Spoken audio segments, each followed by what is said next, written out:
sétimo ano! Sejam bem-vindos, né? À aula de arte da professora Dini. Estou aqui com vocês em mais uma semana bem gostosinha, né? Oh, gente, tão bom chegar aqui e encontrar vocês. Vamos dar o nosso bom dia para a Brielle, que está fazendo a Libras de hoje, né, pra gente.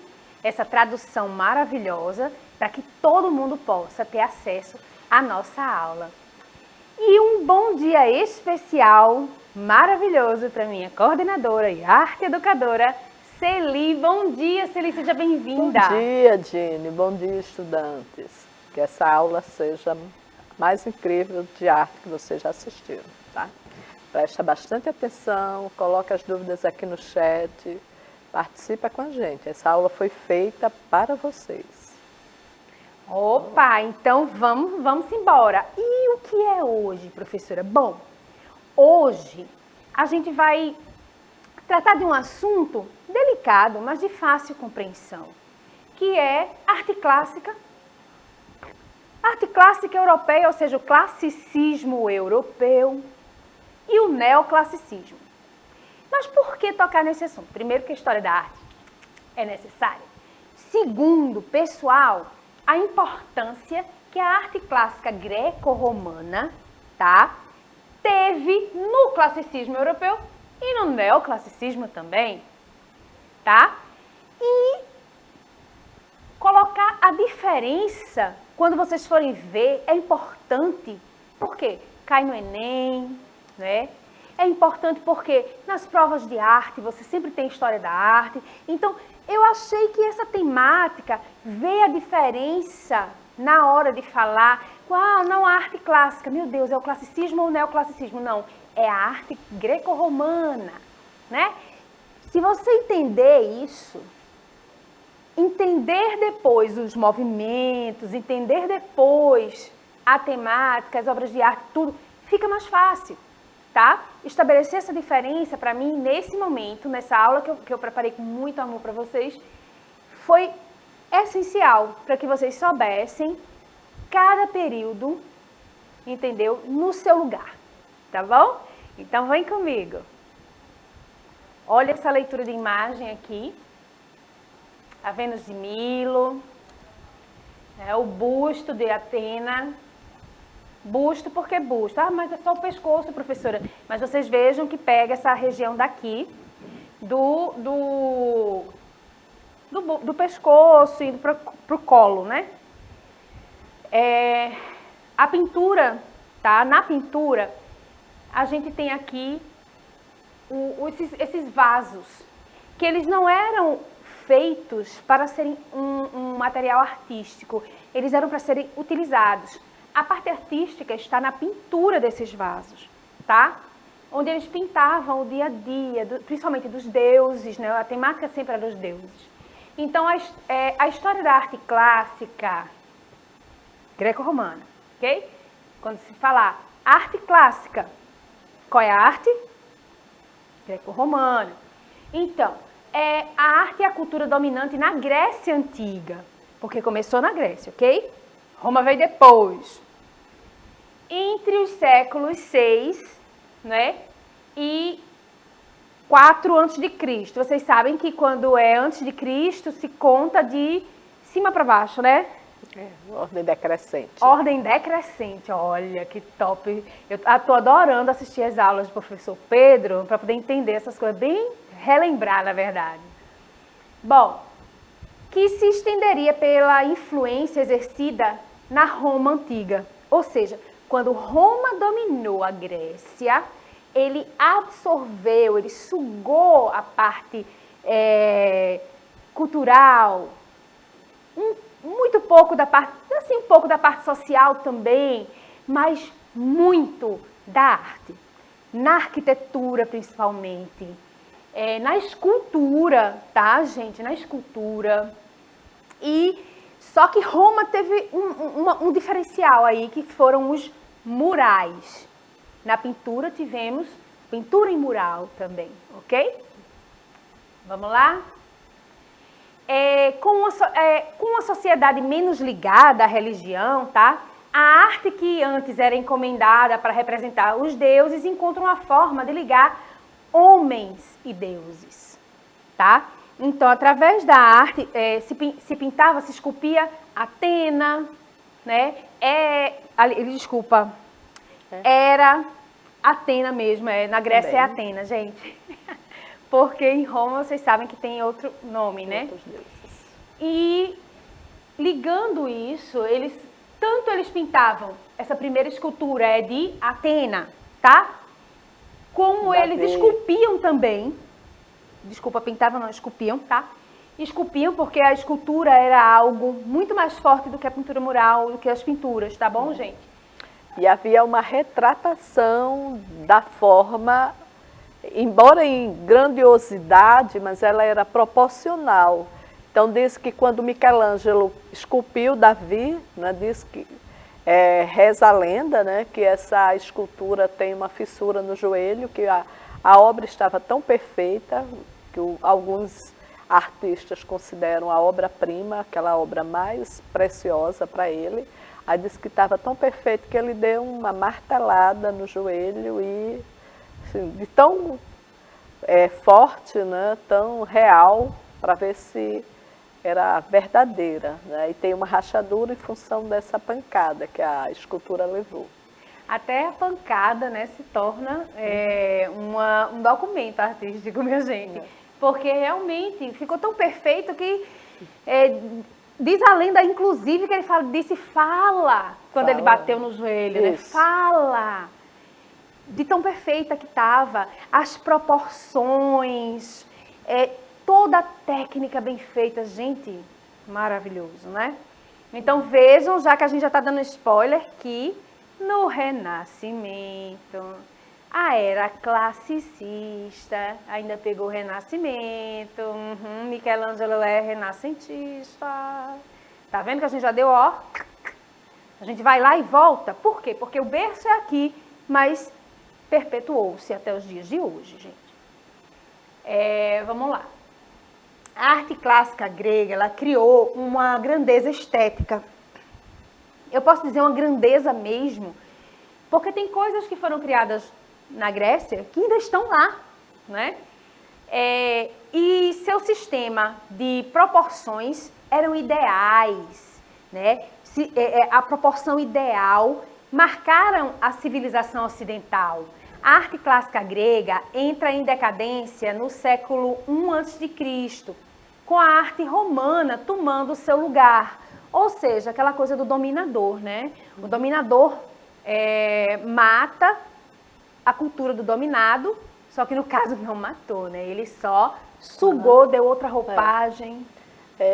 Essa imagem aí de cima, ela me lembra essas colunas, esses capitéis no topo da coluna.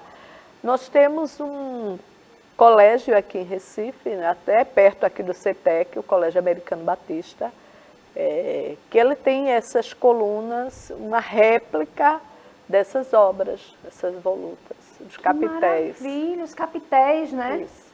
Tá vendo, minha gente, que aqui em Recife a gente encontra réplicas, né? Réplicas, não são as... inspiradas nos, né, ideais greco-romanos, né? Isso. E uma outra imagem que você passou ali, a Vênus. Sim, a Vênus de Milo. A Vênus de Milo, né? Então, a imagem está sem um braço. Por quê? Não é? Então, as guerras, o tráfico de imagens, né, de esculturas que eram levadas de um lugar para outro, né, às vezes até saqueadas dos locais. Então, muitas esculturas desse período, eles não têm partes da escultura, né, original, em virtude desses fenômenos da natureza e das ações humanas também. Das ações humanas. Mas, assim, elas não perderam valor. Ela está no museu, não é? No Louvre, se não estou enganada. Sim. No Museu do Louvre, em Paris. E ela tem o seu valor, a questão estética, as proporções. Perfeita, gente, perfeita. Voltando um pouquinho aqui, então, vamos falar um pouquinho de Roma, né? É claro que a arte romana, ela sofreu a influência da grega. Mas a arte romana também criou as suas próprias características. Por quê? Culturalmente, né, a Grécia, ela tinha no seu cerne a questão da democracia, ela tinha no seu cerne a educação como como prioridade para o povo, não é? O povo podia se expressar, e isso não era algo natural da civilização romana, tá? As pinturas nas paredes, os estilos arquitetônicos, tanto toscano e composto, elas eram mais duras, as linhas eram mais duras, não é? Agora, muito grandiosas, porque eles tinham essa questão da grandiosidade.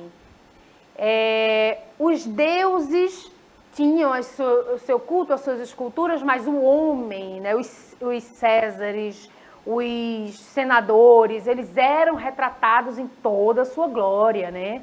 Muitas esculturas desses césares.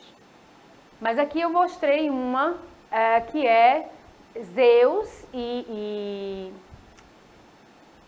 o nome dela era na Grécia. Depois eu me lembro e falo para vocês, tá? Rapidinho. Bom, Zeus e a esposa dele, não é? E um cantil com água derramando, numa praça que tem lá em Roma, tá, gente? Vamos ao classicismo. Tananana. Bom, a gente vai dar um salto imenso. Por que esse salto, professora? Bom, exatamente para que agora vocês entendam a filosofia estética do classicismo, tá? Por quê? Porque vem desses ideais greco-romanos. Influência não é a mesma coisa. Influência é você influenciar, se deixar beber de uma fonte e transformar essa fonte, né? Com o seu momento sócio-histórico-cultural, tá?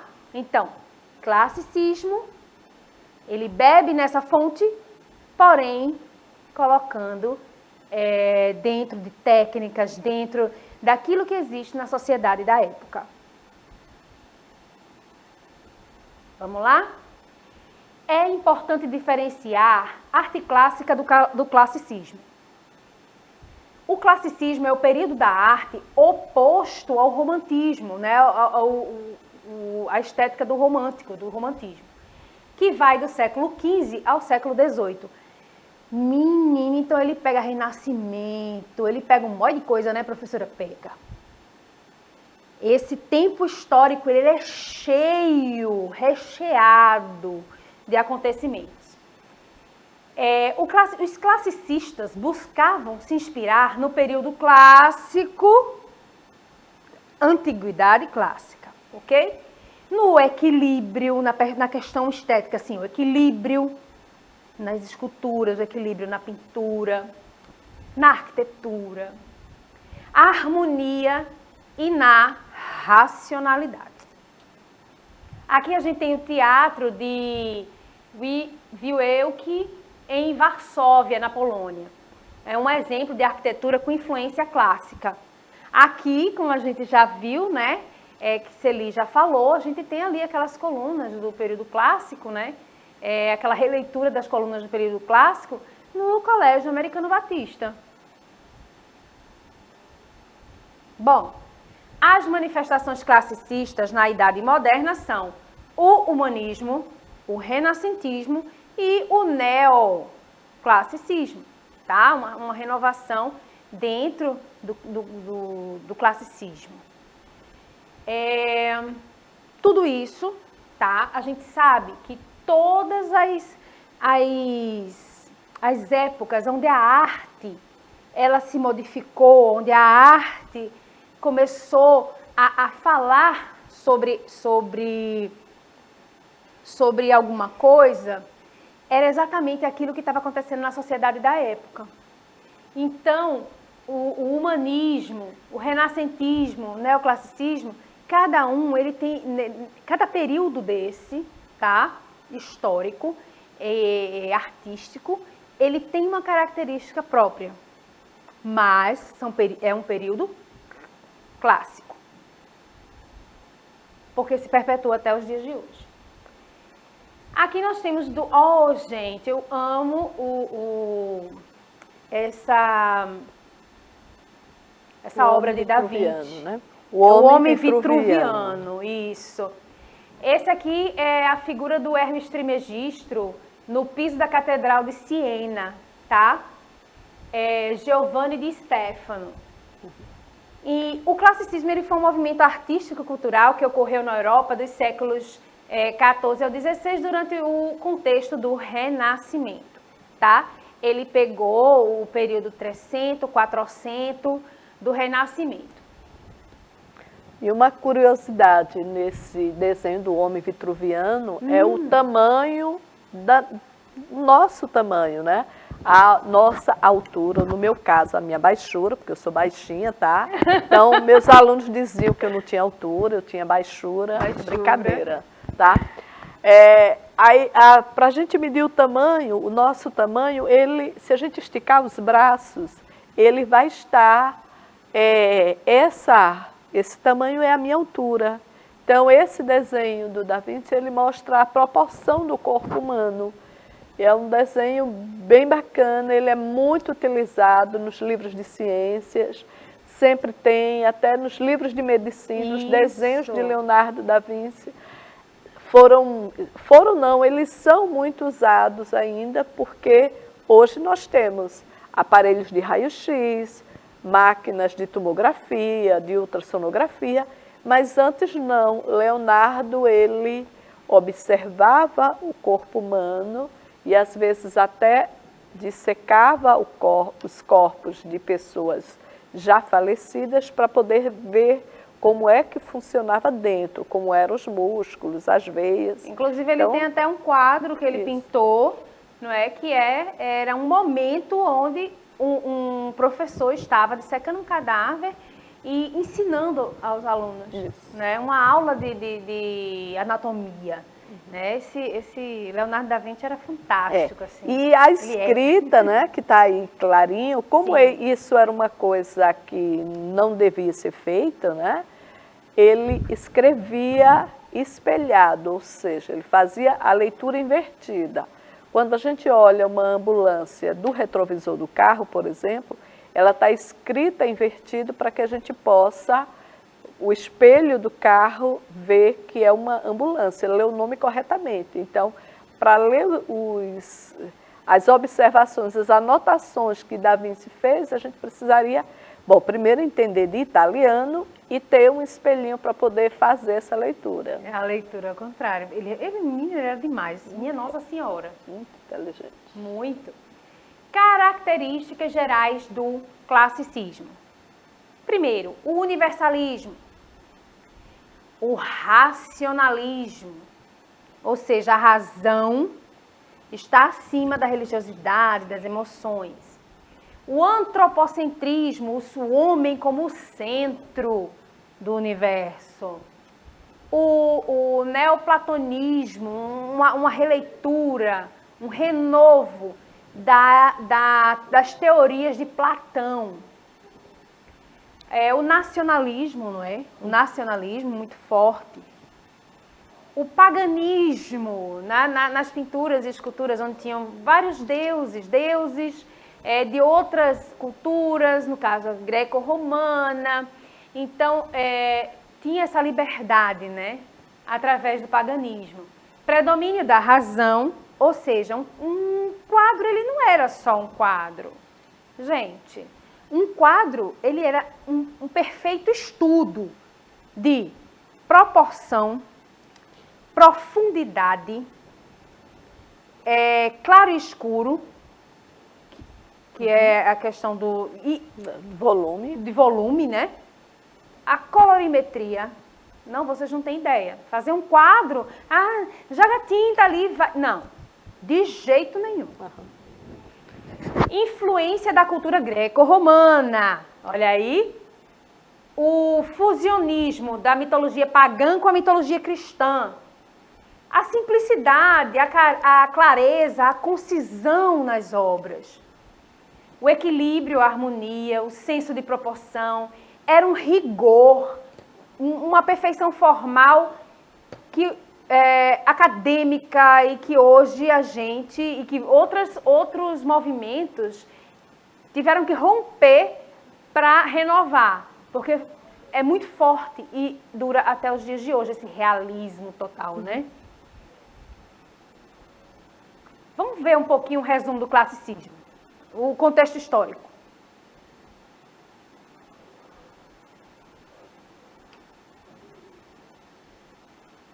Se deve ao período de Idade Média, longo período histórico que ampliou possibilidades e mesclou culturas. Além disso, as grandes navegações dariam maior espaço para as sociedades descobrirem e se aventurarem no desconhecido, fora do contexto europeu. Isso deu abertura para modificações também no âmbito religioso e filosófico, como a Reforma Protestante e o antropocentrismo, que buscavam valorizar a racionalidade individual, além de movimentos contrários, como a Contra-Reforma. Todo esse cenário de transformações e conhecimentos foi perfeito para o surgimento do classicismo, que renascia com inovações para o ser humano. Agora, vamos às principais características. Dentre elas, pode-se destacar o universalismo, a valorização da cultura clássica greco-romana, como a aparição da mitologia, por exemplo, além do predomínio da razão, por influência dos movimentos científicos e filosóficos da época. O ideal platônico de beleza e o rigor formal na estética também são características desse movimento, porque, claro, ainda estamos falando de uma época bem distante dos irreverentes modernistas. Pensando na estratégia lírica, é importante destacar a existência de duas medidas para estruturar a poética. A primeira, chamada de medida velha, buscava apresentar tanto poemas de estrutura medieval, versos com redondilhas, como também temas prosaicos, por exemplo, a beleza feminina e a desilusão amorosa. Já a medida nova estruturava o que chamamos hoje em dia de clássico, por meio de sonetos, trabalhando temas filosóficos e existenciais, além da ambiguidade amorosa, que consiste na dualidade entre amor idealizado e o amor que faz sofrer. Dessa forma, com um contexto histórico altamente carregado de informações e uma estrutura estética muito bem definida, alguns foram os representantes de destaque no movimento, que ganharam espaço na literatura até a atualidade. O primeiro e mais queridinho dos vestibulares é Luís Vaz de Camões, aquele famoso escritor dos Lusíadas, que narrou a viagem de Vasco da Gama às Índias. Dante Alighieri. Como eu não falei muito do contexto histórico e da literatura, vi por bem passar esse resuminho aí para vocês, bem rapidinho, porque ainda temos mais. E o nosso tempo é curto. Tinha-se como extrema influência as artes da antiguidade clássica, né, greco-romana, priorizando a harmonia, a clareza, o humanismo, o racionalismo, de acordo com a periodização dos historiadores. Ele marca o fim da Idade Média e o início da Idade Moderna. Olha aí o classicismo, gente. Renascimento. Vamos ao neoclassicismo? Porque o nosso tempo é curto? Vamos lá. Bom, o neoclassicismo ele também apresenta essas características que a gente listou no classicismo, tá? Entretanto, surge apenas no século XVIII, durante a Revolução Francesa e o Iluminismo. Tá vendo como tá tudo ligadinho? Sim, ó, tudo ligado? Agora, mesmo as características greco-romanas e tal, ganhou mais ainda a característica de algo que estava fervendo, que era a Revolução Francesa, o iluminismo, as ideias iluministas. Então as obras ganham uma outra roupagem, mesmo tendo ido buscar na fonte do classicismo e da arte clássica europeia, ou da antiguidade clássica. Bom, o neoclassicismo ele surgiu como oposição ao exagero e ao fervor do barroco. Então acabou sendo utilizado como sinônimo de do classicismo, um sinônimo. Só que com a outra roupagem. Então, neoclassicismo. O barroco, gente, ele era completamente o oposto daquele momento iluminista, racional. Né? O barroco tinha todo um luxuário, todo um glamour. Um glamour que não cabia naquele momento onde o povo estava se rebelando, onde o povo estava oprimido e estava mostrando que estava sendo oprimido. Olha aqui algumas obras dessa época, neoclassicista. Essa leiturazinha de imagem eu quis fazer agora para vocês, tá? Quis trazer esse momento para vocês. Em outro momento eu passo todo esse apanhado que eu fiz, mas a gente vai ter que continuar um pouquinho. Olha que maravilha, gente. Muita coisa, né? Bom, o neoclassicismo se caracterizou pela ênfase no racionalismo, no equilíbrio, na ordem, na moderação, na economia e teve como inspiração básica o legado cultural da antiguidade clássica, de onde deriva seu nome. Também incorporando a interpretação renascentista daquele legado, mas os princípios sociais e éticos renovadores da filosofia iluminista, tá? Aqui é o Juramento dos Horácios, uma das obras mais conhecidas e influentes da escola neoclássica por Jacques-Louis David, 1784, está no Museu do Louvre também. A gente vai falar aqui, a gente tem Jean-Auguste Degré, tá? Jean-Auguste Degré. A gente mostra um pouquinho das obras dele. O neoclassicismo no Brasil, bem rapidinho. Deve seu florescimento à influência europeia, onde era cultivado desde meados do século XVIII. Bem rapidinho aqui no Brasil, estou falando bem rapidinho. Por quê? Porque chegou aqui também, tá, gente? Aqui, esse quadro, ele é histórico, é a morte de Marat, tá? E esta carta, tudo isso foi feito exatamente no momento que ele morreu. O pintor, Jacques-Louis David, ele era amigo de Marat. E aquele momento, para ele pintou com realismo e com uma forma também de levantar o povo. Né? Marat, ele virou um mártir da Revolução. Aqui no Brasil, nosso mártir foi quem? Quem? Claro que foi Tiradentes.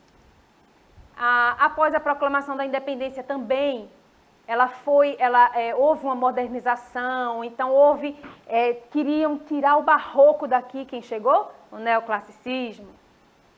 Bom, uma atividade. Escolha uma obra de arte clássica greco-romana, classicista ou neoclassicista. Faça uma releitura dessa obra. Você pode usar pintura, fotografia, seja criativo, manda pra gente. Celi, muito obrigada. Brielle, muito obrigada. Vamos nos despedir, Celi. Um abraço, jovens. Um abraço a todos. Espero que vocês tenham gostado. Até a próxima aula. Tchau, tchau, tchau, tchau.